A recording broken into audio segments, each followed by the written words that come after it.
Okay, general tips and advice. Let's jump in, take a look.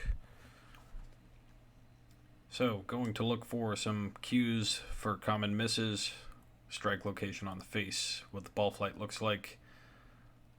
Looks a little open and high fading to the right, not the wind. So, let's come back to setup and always like to just draw out a path line and narrate through this. So, we're going to play this first move back, and what I see right here is look at the left arm tattoo and where it is positioned from setup.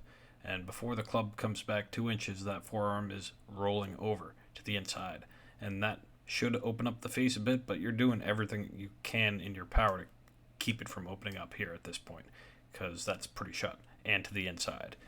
You're clearly trying to draw the ball, and you're doing most of the things you would be required of to draw it, except for releasing the club, which you could really try to clear through the body more and manipulate your wrist angles and grip. But given that the tattooed position forearm here is going to be still behind its original starting position, so you can see a little bit of the arm here on that side of the tattoo, but not from setup. So that means that that forearm is still stuck behind and open. And notably here in the follow through, when those forearms do not cross over, you instead bend and flex the wrist in the follow through.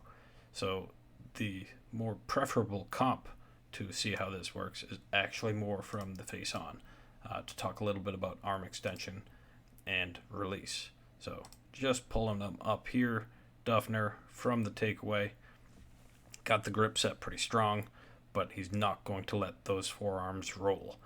You can see that his right arm is staying extended and right elbow is not touching in tight to the side right immediately. It's instead staying away, creating some width and depth in that swing.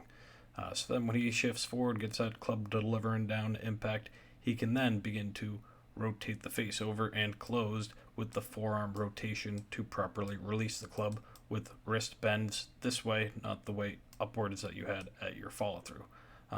Inevitable to turn the body complete to the finish, whereas you were getting stuck holding everything off, leaving that face open coming through. So learn how to play with the grip so that you can extend those arms on the way back, but then especially learn how to rotate that face coming through.